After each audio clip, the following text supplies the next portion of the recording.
नमस्कार। राजस्थान में शिक्षा विभाग के अंतर्गत सत्र 2022-23 में विद्यालय स्तर पर दी जाने वाली प्रत्येक ग्रांट का भुगतान एसएनए यानी सिंगल नोडल अकाउंट्स के माध्यम से किया गया है।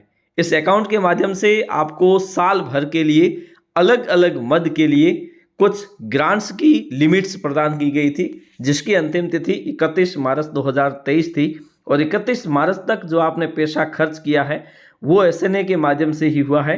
और 31 मार्च तक अगर आप कोई पैसा खर्च नहीं कर पाए हैं तो ऐसी स्थिति में वो 31 मार्च को लैप्स हो चुका है। अब दरअसल हमने जो बिल क्रिएट किए, बिल प्रोसेस किए, आगे भेजे और कुछ बिलों में उसमें कुछ समस्याएं भी आई होगी।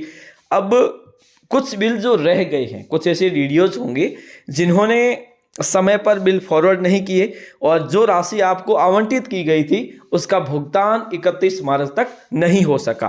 तो ऐसी स्थिति में अब क्या स्थिति बनने वाली है, क्योंकि सत्र समाप्त हो चुका है, वित्त वर्ष समाप्त हो चुका है 22-23 31 मार्च को ही। तो ऐसी स्थिति में क्या वो भुगतान दोबारा से हो सकेंगे या नहीं हो सकेंगे, इसकी संपूर्ण चर्चा हम इस वीडियो के माध्यम से करने वाले हैं। तो चलिए शुरू करते हैं।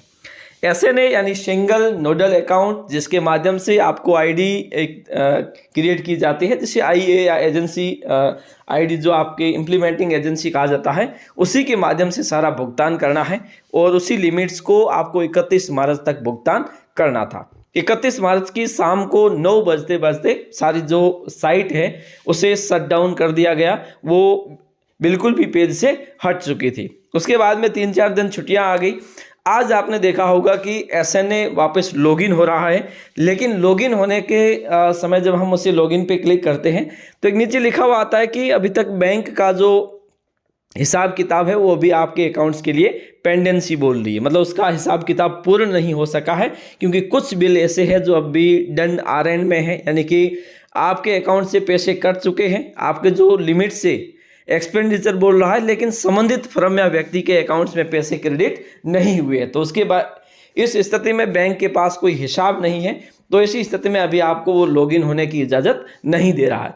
तो अब आगे क्या होने वाला है, दरअसल 1-2 दिन बाद एक अपडेट आने वाला है ऐसा कि जिसके माध्यम से आप अब लॉगिन कर पाओगे। लॉगिन करने के बाद में आपके पास एक ऑप्शन अवश्य दिया जाना चाहिए कि कुछ ऐसे बिल होंगे जो रिवर्ट हो गए हैं, जिसमें अगर आप एजेंसी रिपोर्ट में जाकर देखते हैं तो उसके पीछे डन आरएन लिखा हुआ आता है, मतलब उसको रिटर्न कर दिया जाता है, मतलब आपके अकाउंट से पैसे है वो एक्सपेंडिचर दिखाएगा लेकिन संबंधित फर्म के खाते में नहीं गए हैं। तो ऐसी स्थिति में, क्योंकि उसके लिए आपको अलग से लिमिट्स की आवश्यकता नहीं है, क्योंकि ऑलरेडी उसमें है वो पैसा एक्सपेंडिचर हो चुका है, तो उसे क्रेडिट करवाने के लिए आपको ई एडवाइस प्रोसेस करना होगा।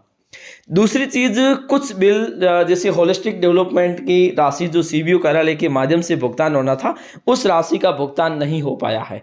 एसएमसी एसडीएमसी एक दिवसीय कार्यशाला विद्यालय विकास योजना से संबंधित जो पैसे थे उसका भुगतान भी पूर्ण रूप से नहीं हो पाया है।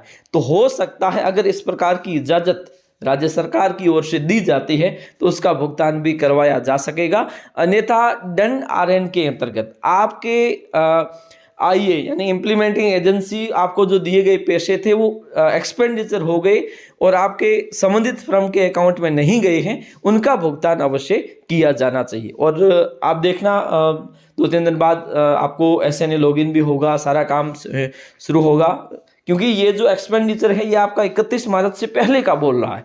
तो ऐसी स्थिति में इनकी ओर से कोई समस्या नहीं होगी। इसी प्रकार से, क्योंकि अधिकांशतः विद्यालय ऐसे रह गए जिन्होंने समय पर इसका भुगतान नहीं किया, अंतिम तिथि का वेट करते रहे और अंतिम 2 दिन तक है वो साइट बिल्कुल भी धीरे चलना शुरू हो गई थी। तो ऐसी स्थिति में अगर आप देखोगे तो ये 2-3 दिन बाद आपको अपडेट देखने को मिलेगा, जिसमें इस प्रकार से आप है वो बिल जो आपके एक्सपेंडिचर हो गए हैं उसका भुगतान कर सकोगे। आज के लिए इतना ही, धन्यवाद।